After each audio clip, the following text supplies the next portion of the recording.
우리가 계속 지금 고린도 전서에 이어서 고린도 후서 말씀을 보는데요. 오늘 말씀은 그리스도 안에서 이기게 하시고, 주님께서 우리를 향한 마음은요, 이미 벌써 이루신 예수 그리스도의 승리, 그 안에서 우리를 온전히 승리케 하시는 거고요. 그 자유함을 누리게 하시는 거고요. 그 승리를 맛보면서 행복한 삶은 이 땅에서도 살다가 영원한 천국까지 살게 하는 게 하나님 아버지의 뜻이에요. 바울도 그 하나님의 뜻을 익히 잘 알기 때문에 선교를 계속적으로 하면서 그 선교했던 전도의 복음을 증거했던 그 교회가 바르게 잘 서 있나 안 서 있나 또 확인하고 그들을 또 재정비시키면서 말씀으로 권면하는 내용이에요. 그러한 내용이 고린도 전서와 고린도 후서에 고린도 교회를 향한 사랑이 나와요. 그런데 바울이 고린도에 쓴 편지는 2편이 아니라 그랬어요. 우리가 익히 봤지만 총 4편이라 그랬어요. 첫 번째 편지는 고린도 전서 전에 쓴 편지인데요. 그때는 많은 내용 가운데에 에베소에서 편지를 할 때요, 내가 곧 고린도 너희들을 방문할게. 그랬다가 마게도냐 갔다가 다시 고린도 들려서 내가 예루살렘을 갈 거야. 그렇게 첫 번째 편지에는 썼어요. 그 편지는 알려지지 않은 편지예요. 그런데 그 후에 글로의 지편에 고린도 소식을 듣게 됐다 그랬어요. 우리가 이거 지금 몇 주째 계속 같이 나눴던 말씀이에요. 근데 이 정황을 알아야지 오늘 이 내용에 왜 이렇게 여러 가지 설명과 변명을 하는지를 우리가 이해를 할 수 있는 거예요. 그러니까 첫 번째 알려지지 않은 편지에는 일단 너희 고린도에 갔다가 마게도냐 갔다가 고린도 갈게 2번 가겠다고 그랬어요. 그런데 이들이 문제가 많다는 소식을 글로의 지편에 듣게 된 거예요. 그러니 이거는 잠깐 방문해서는 되지 않겠다. 겨울을 아예 오래 그들과 함께 있으면서 내가 말씀으로 그들과 교제하고 그들을 세워줘야 되겠다. 그 생각에 고린도 전서를 썼을 때는 뭐라고 썼냐면요, 에베소에서 마게도냐 갔다가 고린도에 가서 내가 겨울을 오랫동안 너희와 함께 지낼 거야. 그리고 나서 내가 예루살렘을 갈 거야. 그렇게 고린도 전서를 썼어요. 근데 이 고린도 전서를 보내기 전에 디모데도 보냈어요. 그러면서 이 편지에는 뭐라고 썼냐면, 너희 디모데가 어리다고 무시하지 말고 잘 존귀하게 여겨줘. 부탁까지 했는데 디모데가 돌아와서 들려준 소식은 고린도의 교회가 상황이 좋지 않은 소식을 들었어요. 디모데를 무시할 뿐만 아니라 바울이 그렇게 정성스럽게 조목조목 문제별로 다루고서 복음적인 관점에서 그들이 어떻게 살아야 할지 설명을 해주고 편지를 보냈지만 그 편지가 먹히지도 않았어요. 그래서 그 상황을 들었던 바울은 잠깐만, 내가 겨울까지 지금 기다릴 상황이 안 돼. 그래서 알리지도 않고 갑작스럽게 방문을 했어요. 그 방문을 근심의 방문이라 그래요. 근데 이때 가서 그 현장을 봤더니 이미 벌써 거짓 교사들이 바울을 아주 모함하면서, 바울은 하나님의 종도 아니고 사도도 아니고 아주 거짓 사도라고 완전 매장을 한 거예요. 그러니 그 상황 가운데서 갑작스럽게 방문했지요. 처음부터 말이 이랬다 저랬다 지금 계속 편집글하고 바뀌지요. 그리고서 또 갑작스럽게 방문했다가는 곧바로 갔지요. 또 온다 그랬다가는 그 다음에 편지를 썼는데 그게 눈물의 편지예요. 알려지지 않은 눈물의 편지. 그 편지를 이제 디도 편에 보내고 나서 바울은 이 디도가 고린도 교회 성도들이 그 편지를 받아들고서 어떤 반응이 있었나. 왜? 지난번에 근심의 방문이 있었잖아요. 그때는 영 상황이 좋지 않았거든요. 말해도 먹히지도 않을 것뿐만 아니라 지금 이 거짓 교사들이 너무 그냥 팽배하고 그들이 그냥 전체들을 그냥 준두지휘하고 있기 때문에 자기가 있어도 영 좋지 않은 거를 파악해서 일단 왔어요. 오고 나서 눈물의 편지를 구구절절히 쓴 거예요. 구구절절히 온 마음을 다해서. 지금은 내가 그들과 함께하면 그들을 가만히 안 둘 것 같은 거예요. 이 마음이. 그 바울 성격 있잖아요.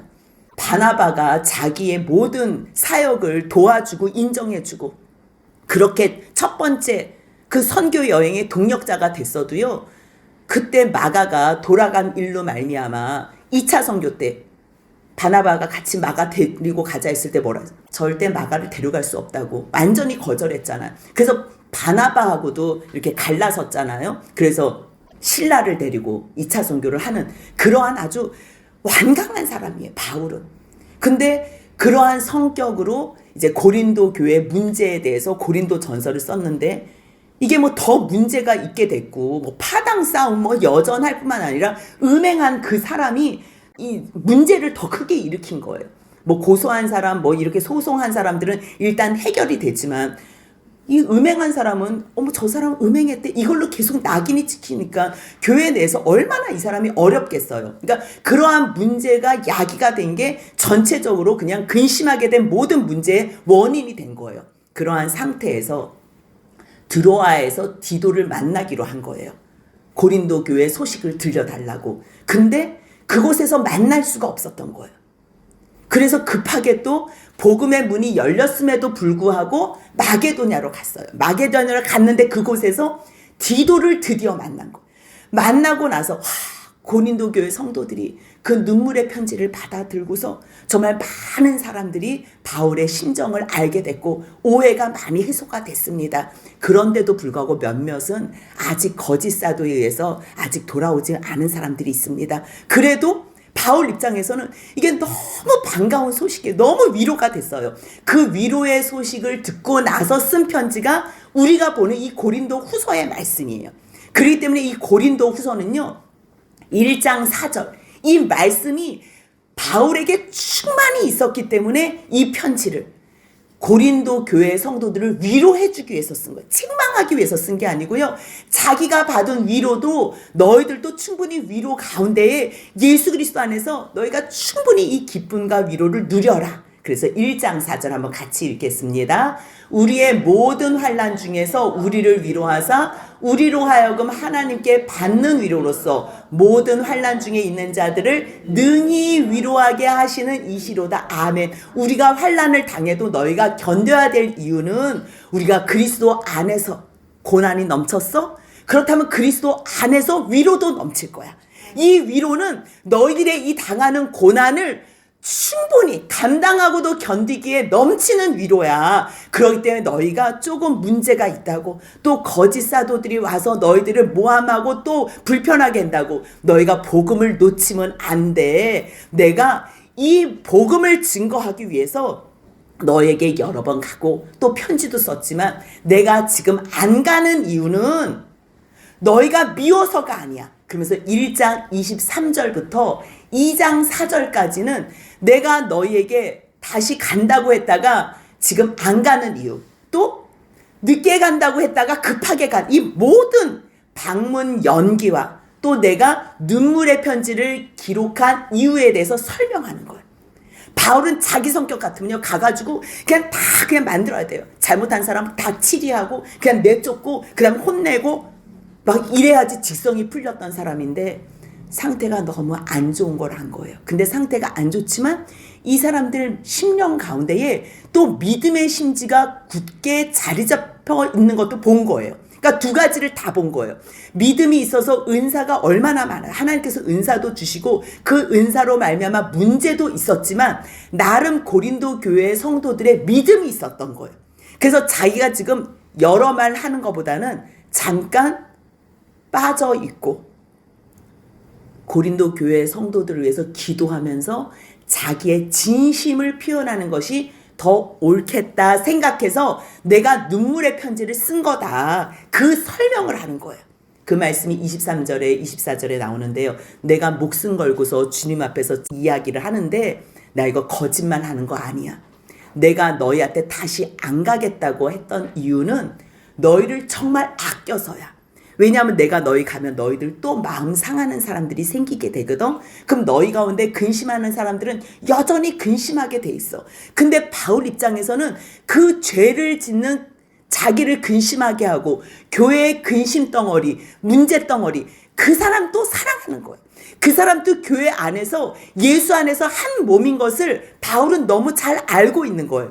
그들이 미워서 책망하거나 그들이 미워서 보러 가지 않는다는 게 아니고 지금은 잠깐 자기가 입을 스톱하고 잠깐 기도하면서 그들이 자기의 잘못을 스스로 깨닫게 하는 게 더 중요하다고 생각한 거예요. 그래서 간다 했다 안 간다 했다 또 안 간다 했다 갑자기 가고 또 그랬다가 또 안 가고, 이 모든 게 이랬다 저랬다가 아니라 그래서 우리가 지난주에 충분히 봤잖아요. 내가 그리스도 안에서 예 이랬다가 뒤에서는 아니야 이렇게 하겠니? 아니야, 나는 하나님께서 이렇게 말씀하시되 예, 무조건 난 예야. 주님께서 또 그만해 그러면 나는 아니요 그러지 않고 하나님이 바꾸셨으면 바꾸신 대로 나는 무조건 예야. 왜? 예수 그리스도도 하나님 앞에서 예만 하셨기 때문에 나도 예수 안에서 예만 하는 거야. 이게 바로 우리가 걸어가야 될 길이고 하나님의 선하심 앞에서 우리의 반응이야. 그래서 지금 설명을 하는 거예요. 아무리 설명을 한다 그래도 오해가 있을 때는 설명을 길게 해야 돼요. 근데 바울은 늘 말이 짧았던 사람이에요. 자기를 변명하거나 다른 사람의 마음을 만져주는 일에는 늘 말이 짧았어요. 복음을 선포하는 일에는 굉장히 긴 말씀으로 선포하지만 사람을 만져주는 거는 약간 부족했어요. 그래서 고린도 전서에는 얼마나 많은 말씀을 해요. 잘 알아듣게끔 정확하게 문제에 대한 해결 방안을 말씀하세요.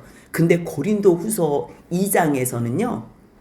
말씀이 조금 난해해요. 왜냐하면 바울 스타일대로 직격탄을 날리면 참 좋을 텐데 지금 이 직격탄을 안 날리고 워이 자기가 이거를 지금 마음을 감정을 조절하면서 정말 연약한 사람들 입장에서 어떻게 해야 되나.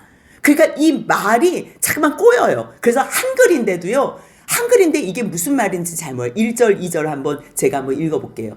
내가 다시는 너에게 근심 중에 나아가지 아니하기로 스스로 결심하였노니. 여기는 쉬워요. 그치요? 내가 여러분에게 나아갈 때는 근심 가운데는 나가지 않겠다고 스스로 결심했습니다. 이게 괜찮아요? 근데 2절 한번 같이 읽어볼까요? 내가 너희를 근심하게 한다면 내가 근심하게 한 자밖에 나를 기쁘게 할 자가 누구냐. 이게 무슨 말인지 알겠어요? 한국말인데도 잘 몰라요. 이게 무슨 말이냐면요. 바울은 지금 고린도 교회의 성도들을 정말 사랑해. 하나님 앞에 내가 정말 거짓 없는 양심으로 증언할 만큼 나는 너희들을 정말 사랑해. 그리고 근심하고 문제를 일으킨 너희도 하나님 앞에서 내가 너희 정말 사랑해. 이 마음을 가지고 읽어야 돼요. 내가 너희를 정말 근심하게 한다면 이거는 내가 바르게 하지 않는 거야. 그래서 내가 다시는 너희에게 근심 중에는 나아가지 않을 거야. 이렇게 얘기하는 거예요. 왜요? 바울 입장에서 자기가 근심 중에 나아가면 막 속상해서 나아가면 그 상태로는 상대방의 사람들의 성도들이 연약한 사람들의 성도들의 마음을 또 상하게 하는 거예요. 정말 그들을 사랑해서 세우고 싶지만 그게 별로 선한 영향력을 끼치질 않는 거예요. 그거를 깨달은 바울은 내가 근심 중에 있을 때는 너희한테 나아가지 않겠다고 스스로 결심한 거야. 왜냐하면 사실 나를 기쁘게 할 사람들은 너희밖에 없어. 이 얘기를 하는 거예요. 그 말이 빠졌어. 자기의 이러한 감정들 자기는 사랑하니까 굳이 설명 안 해도 된다고 생각하는 거예요. 그래서 말이 자꾸만 중간에 빠져서 우리가 이해하기는 어렵지만요. 바울 입장에서는 나는 정말 너희를 너무 사랑하고 나를 기쁘게 할 사람들은 너희밖에 없거든. 그런데 내가 내 의도하고 상관없이 내가 근심 중에 나가서 너희를 또 근심하게 한다면 그게 무슨 유익이 있겠니? 솔직히 말해서 나를 기쁘게 하는 사람은 너희밖에 없어. 너희. 근데 너희가 누구야? 지금 근심하게 하는 너희야. 근심하게 하는 너희야. 근데 근심하게 하는 너희 외에는 나를 기쁘게 하는 사람이 없어. 이 말이 지금 어려운 거예요. 왜요? 그들은 지금 여전히 죄 가운데 있기 때문에. 근데 여전히 그들을 바울은 사랑하는 거예요. 그렇기 때문에 내가 여러분들을 근심하게 한다면 나를 근심하게 한 여러분 외에 누가 나를 기쁘게 할 자가 있겠습니까? 도리어 물어보는 거. 아무도 없어. 나를 기쁘게 할 사람 너희밖에 없어. 그래서 내가 가면 또 너희들을 근심하게 할 것 같아서 안 가는 것 뿐이야. 그래서 내가 지금 편지로 쓰는 거야. 편지로.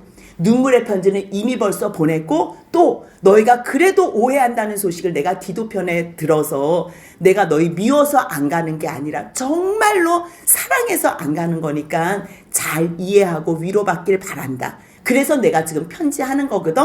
그러면서 이제 3절이에요. 같이 한번 3절 읽겠습니다. 내가 이같이 쓴 것은 내가 갈 때 마땅히 나를 기쁘게 할 자로부터 도리어 근심을 얻을까 염려함이요. 또 너희 모두에 대한 나의 기쁨이 너희 모두의 기쁨인 줄 확신함이로다. 아멘. 제가 이렇게 감동을 받은 대로 제가 한번 해석을 해봤어요.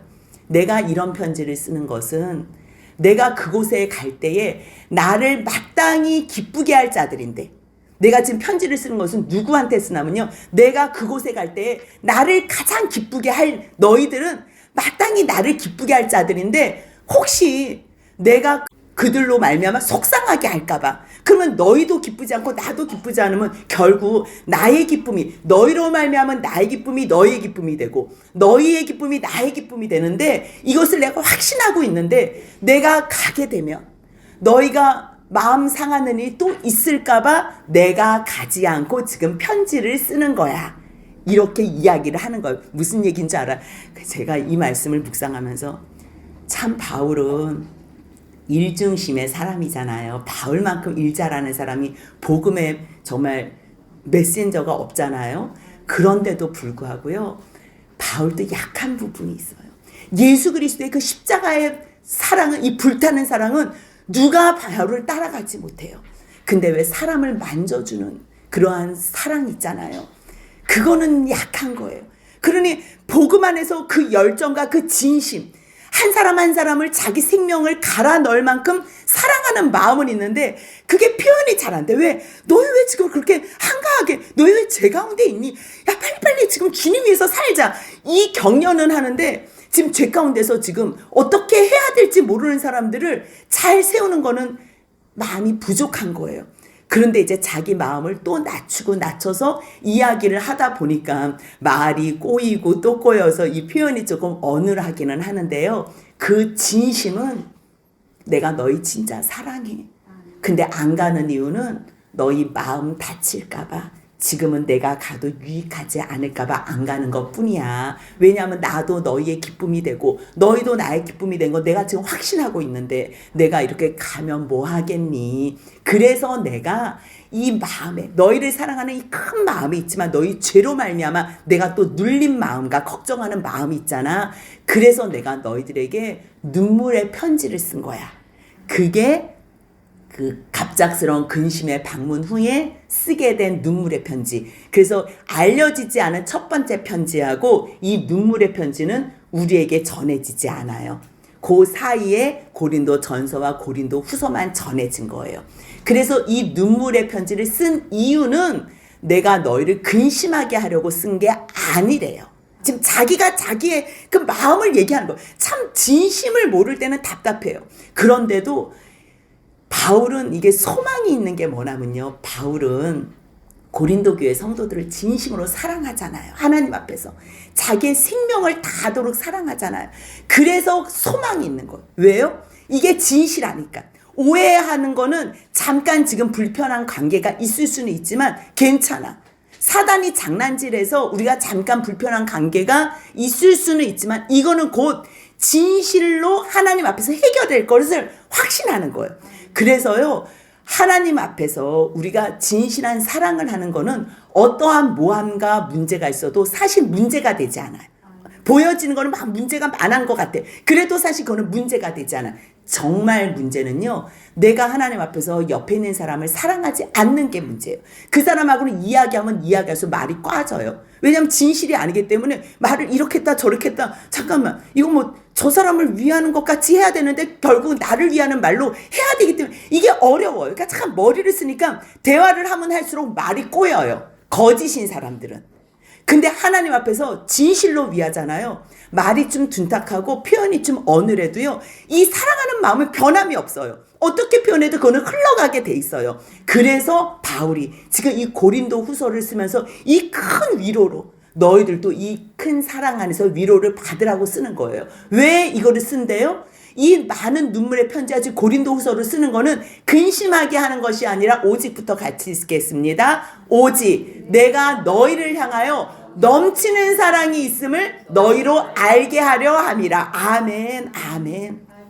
그래서 내가 너희 간다 그랬다가 안 가고 또 안 간다 그랬다가 급작스럽게 가고 또 갔다가 이제 다시는 방문하지 않겠다는 게 이게 내가 이랬다 저랬다 하는 게 아니라 정말 너희들을 세울 때 나는 너희들을 돕는 자로서 세우는 거지 내가 주관하려고 하는 게 아니잖아. 그 말씀이 우리가 지난 시간에 봤던 말씀이에요. 그 마음이 변함이 없는 거예요. 바울은 진짜 사랑하는 거예요. 그리고 하나님께서 하라고 하시면 예. 하지 말라고 하셔도 예. 자기의 의견이 없는 사람인 거예요. 그렇기 때문에 너희가 속상해, 너희가 나를 오해해, 그거는 내가 어떻게 해서든지 풀어줄 수 있어. 이 모든 내가 편지를 쓰는 이유도 내가 너희를 향한 이 넘치는 사랑을 알게 하기 위해서 쓰는 거야. 그래서 이제 4절까지 자기가 방문이 늦어진 것과 눈물의 편지를 쓴 거에 대한 이유를 설명했어요. 그런데 이제 문제가 있잖아요. 그 교회에 해결되지 않은 문제. 왜냐하면 디도편의 이야기를 들었는데 이제 그 근심하게 한 사람이 그 편지를 읽고서 회개를 했다는 거지요. 회개를 했는데 뭐 소송 문제나 아니면 다른 죄를 뭐 우상 제물을 먹었거나 그러면 안 먹으면 돼요. 그 다음부터는 안 먹으면 우리가 그 죄는 지을 수 있는데 그래도 저 사람이 돌이켰네. 돌이킨 걸로 서로 위안이 되고 용서가 돼요. 근데 문제는 세상 사람도 행하지 않는 음행을 행한 그러한 사람들이 있다 그랬잖아요. 그 사람들은 그 사람의 삶이 너무 노출이 됐기 때문에 회개를 해도 이게 깔끔하게 사람들이 그 보는 시선이 해결이 되지 않는 거예요. 자기는 이거를 죄를 멈췄다 그래도 그거는 여파가 있는 거예요.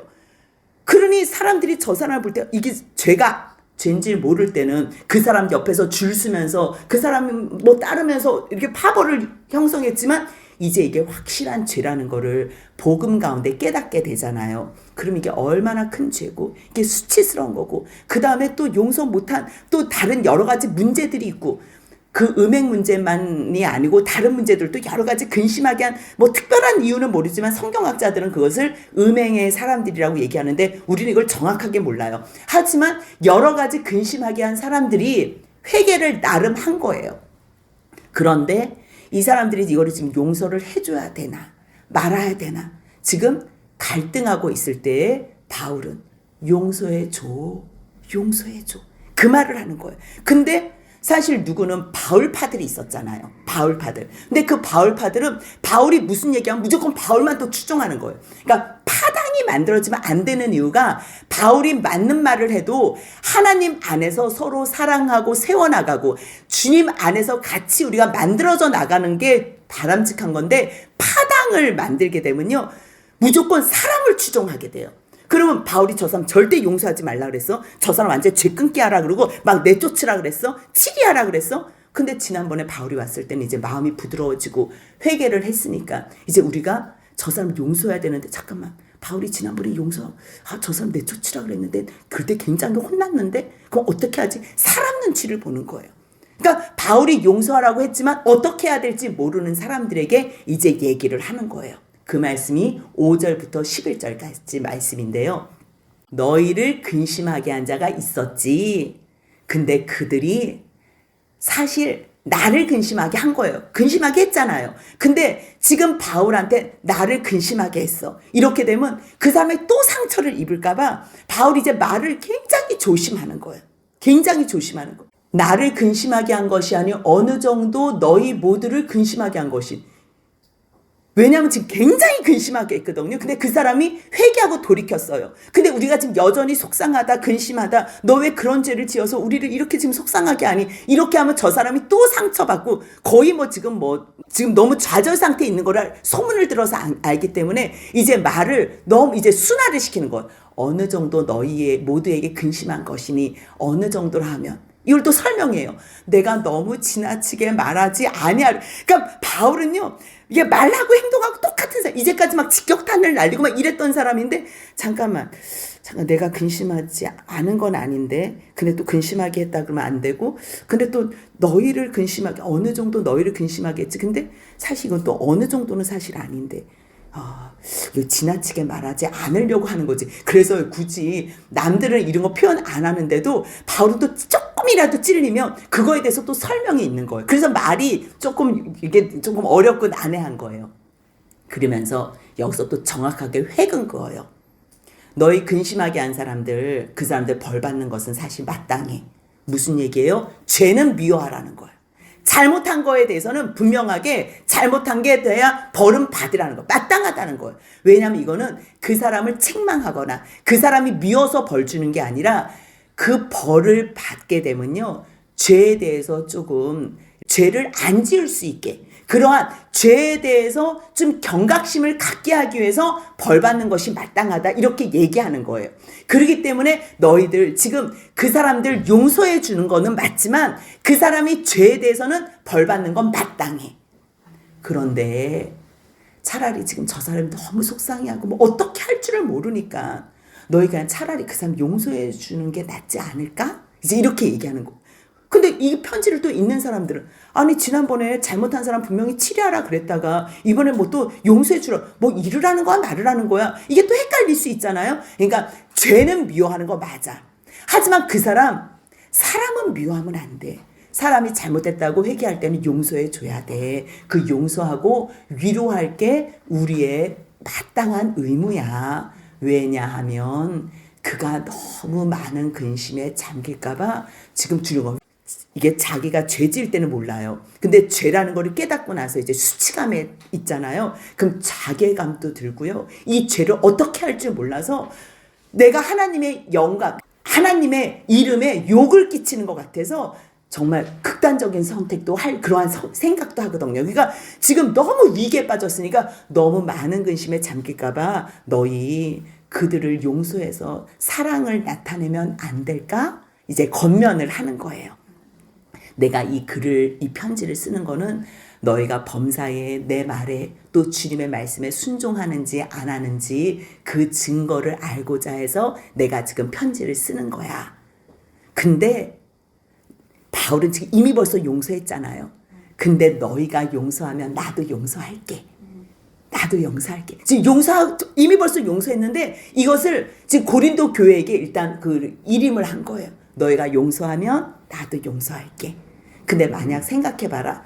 나도 너희들을 용서한 일이 있잖아. 너희 한번 떠올려봐. 얼마나 많은 일들을 용서했니? 그 용서한 일들, 그리고 또 내가 이 일도 용서한다면 이 모든 용서는 내가 하나님 앞에서 너희를 위하여 그리스도 앞에서 한 것이지 내가 이랬다 저랬다 하는 건 아니야. 그런데 너희들이 어떤 율법주의, 이거는 무조건 잘못했으니까 이거는 치리해야 돼, 계속 그렇게 너희들이 법 이렇게 또 가잖아. 잘못했으면 무조건 용서하지 않아. 이것은 무조건 죄에 대해서 벌을 받게 해야 돼. 그렇게 하면 그거는 이미 벌써 사탄의 계략에 빠진 거다. 그래서 11절을 이야기하는 거예요. 이는 우리로 사탄에게 속지 않게 하려고 우리는 그 계책을 알지 못하는 바가 아니다. 무슨 얘기예요? 이미 벌써 그 사탄의 계책은 안다는 거예요. 사탄은 조그만 일에도, 그러니까 죄 짓는 사람들에게는 이 죄 아무것도 아니라고 여기게 하고, 그래서 죄를 그냥 밥 먹듯이 짓게 하고, 또 말씀이 선포돼서 이제 죄를 끊어야 된다. 그래서 죄를 끊어요. 그러면 그동안 죄 지은 걸로 또 막 좌절하면서 또 그러고, 또 어떤 옆에 있는 사람들은, 어떤 사람이 죄 지으면요, 그 사람을 그냥 사랑으로 덮어주고 용서해주면 되는데 그것을 막 또 드러내면서 뒤에서 막 수근수근하고 모함하고, 저 사람을 용서해줄까 말까 막 또 이렇게 자기들은 뭐 죄인 아닌 것처럼 그렇게 행동하는 너희 절대 사탄한테 속지 마. 우리가 그 사탄의 계책을 모르는 거 아니잖아. 모든 것을 하나님의 사랑 안에서 주님께서 용서하여 주신 그 용서로, 복음 안에서, 십자가가 왜 있는데, 십자가는 우리의 죄, 너의 죄, 나의 죄, 우리 모두의 죄를 용서하시기 위해서 하나님이신 예수 그리스도께서 이 땅에 사람으로 오셔서 십자가에 달려 죽으신 거야. 근데 너희가 그 복음을 안다면, 잠깐만 내가 한번 예를 들어볼게. 예를 그러면서 이제 12절부터 얘기하는 거야. 갑자기 11절하고 12절 분위기가 다른데 왜 12절을 얘기하냐면 지금 용서해주고 사랑해주라 그러잖아요. 그런데 내가 너에게 복음을 전한 것도 결국 사랑과 용서고, 왜? 그 안에서 그리스도의 승리 안에서 우리가 이미 벌써 승리했다는 걸 알게 하기 위한 거예요. 우리는 누구를 정죄하고 누가 죄짐은 그 죄 가운데서 계속 그 사람이 죽을 때까지 그 죄 가운데 죄책감에 사로잡혀 있게 하는 게 우리의 목적이 아니라는 거예요. 하나님도 그 목적이 아니에요. 죄를 끊게 하기 위해서는 죄에 대해서는 경고를 주고 경각심을 주고 징계를 하고 경계를 하지만 그 사람이 자기의 잘못을 회개하고 돌아온다면 우리는 바로 그 사람을 용서하고 품에 품으라는 거예요. 그러면서 예를 들어서 한 말이 뭐냐면요. 내가 전에 드로아 사건 있잖아. 드로아에서 내가 디도를 만나기로 했어. 그때 그 상황은 어떤 상황이냐면 내가 너희들에게 눈물의 편지를 보낸 상황이야. 그리고서 드로아에서 만나기로 했는데 내가 디도를 만나지 못한 일로 말미암아 그곳에 복음의 문이 활짝 열렸음에도 불구하고 내가 그곳을 떠난 일이 있다?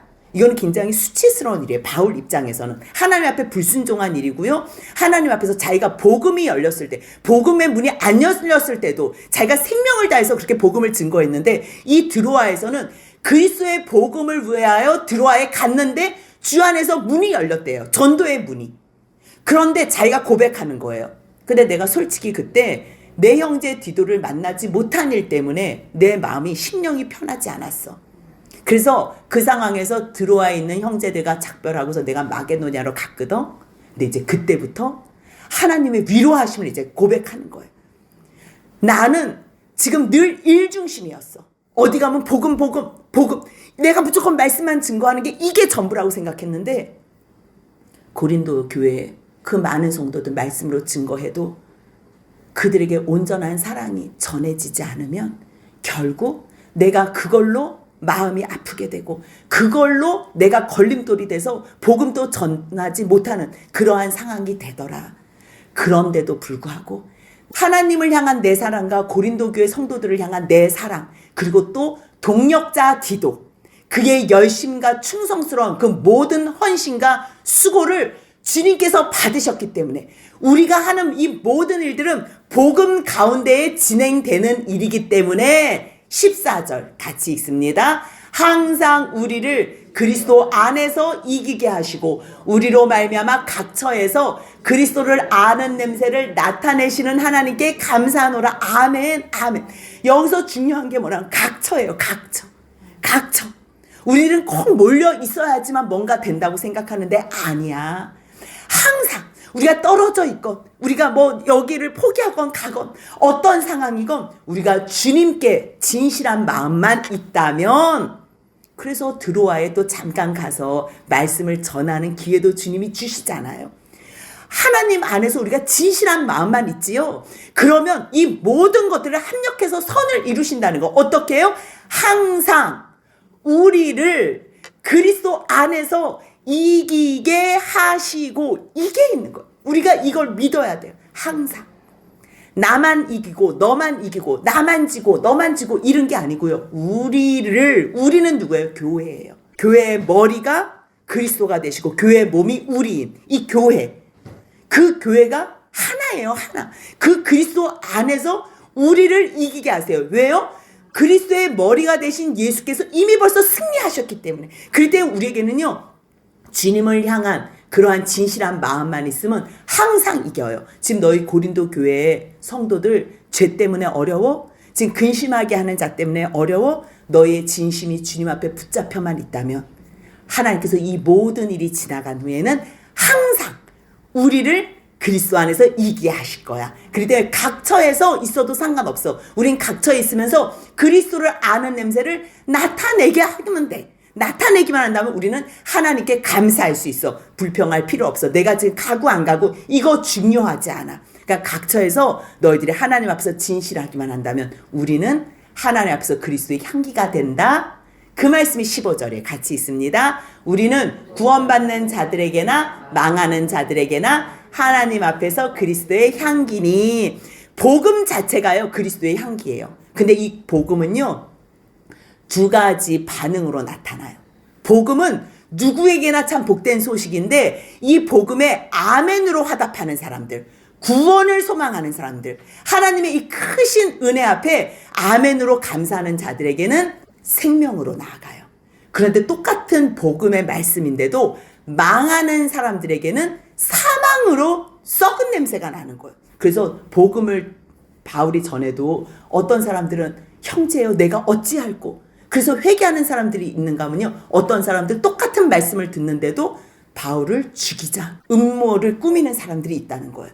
그렇기 때문에 우리는 구원받는 자들에게나 만하는 자들에게나 늘 하나님 앞에서 그리스도의 향기로 복음의 말씀, 그리스도의 사랑으로만 맡을 수 있어요. 말씀을 많이 한다고 나는 게 아니고요. 내가 진실한 마음으로 그 사람 옆에 있는 형제를 사랑하잖아요. 그 향기는 저절로 나타나게 되는 거예요. 그러니까 어떤 사람에게는 사망으로부터 사망에 이르는 냄새가 나는 거예요. 그러니까 어떤 사람에게는 그 말씀을 들을 때 기쁨이 있어요. 내 육신은 듣기가 싫어. 근데 이 안에서는 뭔가 아멘 아멘 화답하는 음성이 있는 거예요. 그것이 바로 생명으로부터 생명에 이르는 그러한 향기로운 말씀이 난다는 거예요. 그렇다면 이 일을 누가 감당할 수 있겠니? 누가 감당을 해야 되잖아요. 향기를 나타내는 복음 증거자, 사랑의 메신저가 있어야 되잖아요. 누가 할 수 있냐는 거예요. 그 말씀이 17절에 같이 있습니다. 우리는 수많은 사람들처럼 하나님의 말씀을 혼잡하게 하지 아니하고 곧 순전함으로 하나님께 받은 것 같이 하나님 앞에서와 그리스도 안에서 말하노라. 무슨 얘기냐면요. 많은 사람들, 지금 고린도 교회가 왜 이렇게 초토화가 됐어요? 왜 그렇게 위험에 빠지고 근심하는 사람이 많았었어요? 거짓 사도가 있었다는 거. 거짓 사도. 그러니까 거짓 사도들은요, 사람들을 많이 선동했고 약장사 같이, 정말 못다리 장사 같이. 뭐 이 복음이 생명의 말씀이고 이 십자가의 길을 걷는 진지한 말씀이거든요. 그런데 그냥 가벼운 말처럼, 그러니까 사람들만 선동하고, 뭐 많은 수가 모이는 교회가 잘못됐다는 게 아니고요. 이상한 이야기를 하는 목사들이 있는데, 하나님의 이름을 모욕하고 망령되게 하는 목회자들이 있는데 그 사람을 따라간다는 거예요. 그렇게 앞서서 이야기하는 사람도 이상하지만 그러한 목회자를 분별 없이 따라가는 성도들도 문제가 있다는 거예요. 그렇다면 이러한 그리스도의 향기를 나타내는 사람 누가 증거할 수 있나? 우리라는 거예요.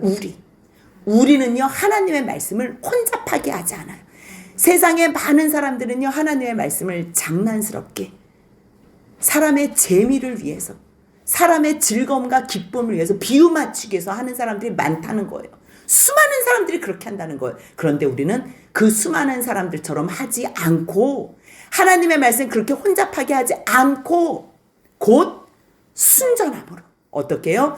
하나님 앞에 직접 받은 말씀처럼 하나님 앞에서와 그리스도 앞에서 선포한다는 거예요. 이 말씀은요 오직 복음을 가진 사람들만 온전함과 진실함으로 사랑으로 선포할 수 있는 거예요. 그럴 때는 너희들이 속상해서 야 바울 죽이자 이렇게 사망으로 나타날 수도 있어. 결국 하지만 그들은 자기들이 죽는 거야. 너희들이 하나님의 말씀 앞에 아멘 아멘 예 그렇게 순종하고 나아간다면 너희들은 모든 사람들에게 그리스도의 향기를 바라는 사람들이 될 거야. 그렇게 권면하며 말하는 바울 앞에서 고린도 교회 성도들이 어떤 마음이 들겠어요? 아, 정말 십자가의 복음은 사랑이구나. 바울이 너무 세게 말해서 우리가 오해했지만 바울은 진짜 우리를 사랑하는 게 진심이구나. 그렇게 깨달아졌을 때 하나님의 살아계신 말씀 앞에서 순종하며 나아갈 수 있는 거예요. 오늘 우리에게도 이 귀한 말씀을 주시는 하나님의 의도가 있으실 거예요. 어떨 때는 예 했다가 또 간다 그랬다가 안 간다 그랬다가 이렇게 말을 잠깐 바꿀 수가 있어요. 근데 그거는 예 했다가 아니요 하는 게 아니라 주님께서 그렇게 해라 그럴 때는 예. 근데 지금은 그런 상황이 아니야. 그렇게 하지 마. 네. 무조건 네만 해서 예수 안에서 예만 하는 복된 삶이 얼마나 아름답고 하나님께서 준비한 복이 많은지 그 선물을 다 누리며 볼 때 우리가 또 이 은혜로 우리가 받은 위로로 다른 사람도 위로해 줄 수 있는 거예요. 인생 살면서 주 안에서 끝까지 옆에 있는 사람 위로해 주는 복된 주님의 백성들이 되시길 주님의 이름으로 축복합니다. 아멘.